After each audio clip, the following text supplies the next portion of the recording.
So for me, that $2 was a very big money for me. It was above $8,000 just to cut the hair. I had nobody.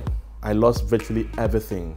Davido is actually a cool guy. He told me to do a little design for him because I know how to do this hair tattoo.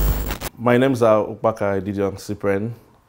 I left Nigeria some years ago to Europe, precisely Ukraine, to start a barbing salon here. It wasn't an easy journey, but I thank God it's a successful one. I would love you to know my story.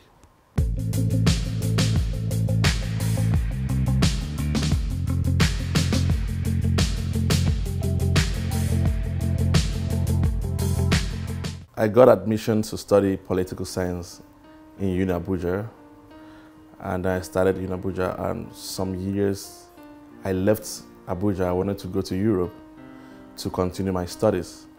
So I got a visa to Europe, to Ukraine. So I left Abuja to Lagos. I arrived Lagos because my flight to Ukraine was supposed to be leaving from Lagos. But reaching Lagos, I got a funny situation that my agent actually frustrated me, did not release my document for me to come to Ukraine and told me, oh, we cannot come to Ukraine for now, that I need to wait for 3 months. So that was how I ended up staying in Lagos. I had nobody. I had actually nothing apart from the little money I had for my studies. I don't want to let my family know that I am not going to Ukraine, I'm going to stay back, or let them know the situation I was facing. Honestly, I like Lagos. For me, the best experience is Lagos.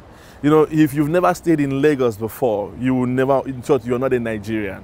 Nobody knew that I was in Lagos. I didn't have anybody in Lagos.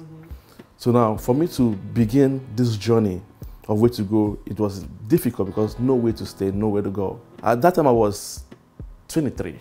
So that was why how I went into the street, you know, and I got up with some guys at the phone booth. So I was talking with them almost all day. When nights came, I didn't know where to go. But these guys were able to help me out, and I got a place to stay all through my stays in Lagos. Okay, these guys got a place for me to stay just for one night, but I ended up staying for 8 months. When I realized that I needed to get a job, you know, and I searched everywhere, newspapers, vendors, everywhere trying to look for a job, and there was no job. You know, I got stuck with this company that was selling clothes, and all the money I had for my studies, I started to invest it in this business. I bought some clothes, and then I started selling. I would take these clothes to offices, you know, I would sell, and then at the end of the month, they would pay me. But unfortunately, most of the people that I sold the clothes to in Ireland, in VI, a lot did not pay me back. When I lost the money I invested in this business, but some good Nigerians they were able to help me, you know, fund a little bit of my movements. So the only thing I had with me was just my ticket, my passports, and the clipper that for my personal use. Finally, after 8 months in Lagos, I got my papers and documents, and then left Nigeria with actually nothing, to Europe. Arriving in Ukraine with no money, I was not able to enroll into the university. And I met these two Nigerians, these two guys, but these guys actually helped me out. They accommodated me for this number of months that I stayed. I didn't have anything. So life became very difficult for me, you know, because these guys, they could only accommodate me, and then would just provide the little they could, because they were not my parents, you know. One of these guys told me, Eddie, do you know what? You have clipper with you. Maybe you can cut somebody's hair. I told the guy, man, I don't know how to cut hair, because I've not barbed anybody's hair before. The clipper I had is just for personal use, you know. So the guy just moved me. The next thing, the guy went to school, you know, told all his classmates that there's this new barber guy, you know, that just came from Nigeria. One of his friends called me that he has 2 guys that want to cut their hair. So when I went and met these 2 guys, 2 of them, one of them said, I want to barb style. The other one said, I want to barb a low cut. For me, I felt, okay, low cut thing, that will be much easier. Let me start with the low cut guy. So, unfortunately for me, The low cut took more than an hour. You know, when the other guy saw, I think this guy doesn't know how to cut hair, the guy left, silently left. I didn't take any money for this because I didn't know how to do it. I was now going to places, barbing people for free, but a lot of people did not allow me to barb them because they know I don't know how to do it. You know, one thing I just want to advise anybody is, in anything you find your hands doing, you know, just put in your best.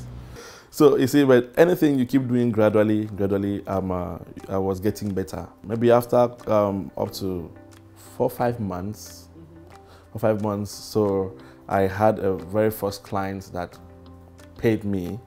So for me, that $2 was a very big money for me, because you know I could think about a lot of things that I would want to buy with these $2. At the point I was confused.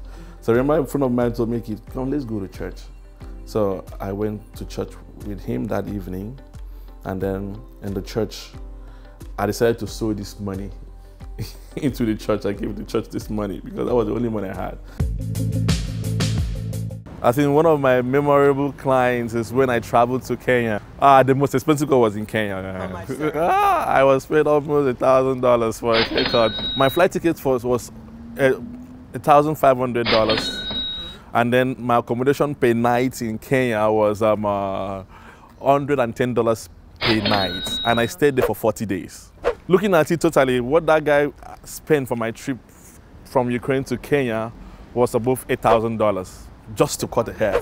And then, but I can say categorically, after giving this money to church, few months, things started getting better for me. And I started a salon. Our cut is not basically for only Africans. We barb everybody. We are specialists in every kinds of hair, both for men, women, black, white, you know. But unfortunately for me, it was not long from that time the war started in Lugansk, and I lost virtually everything. So we had to start life afresh again in Kiev. Start from the scratch, going to meet people again from house to barb their hair, and then try to build my clients again. It wasn't easy, it was very difficult. Maybe after a couple of years, maybe like 2 years, I started this salon. I was becoming famous in Kiev and in Ukraine. So I remember a couple of professional Nigerian footballers, when they came, they heard about me and I cut their hair.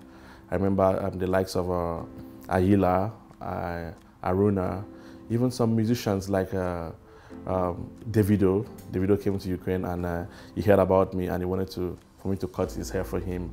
So I remember this situation I had with Davido. You know when he came to cut his hair, he told me to do a little design for him because I know how to do this hair tattoo. He just told me I should write 7 for him, number 7 on his head. Okay, so no problem. This is what you want. I can do it for you. That was how I wrote the number 7 for him. Davido is actually a cool guy. For me, he was a cool guy, you know. There's fun when you meet him, you know. It's actually a different notion, you know, from what people think about him outside. When I met him, for me, he was a nice guy to me, you know, and actually paid me well, and I did the job for him. Design brought a lot of crisis, you know. It was a lot of catastrophe because people felt, I remember a blog even wrote that Davido came to Ukraine to be initiated into calls. And that even the barber that was doing it for him that was the initiation process. I said, oh God, this is crazy. You know, for me, I didn't know what this 7 meant for him. For me, it was just a normal 7. At a point, that thing made me more popular too, because people started writing me everywhere. Okay, we heard about you, what happened? You know, I became someone famous too. And today, the business is successful. So I give all glory to God. I try as much as possible to assist other people to give back, you know, to the society. And so far, so good.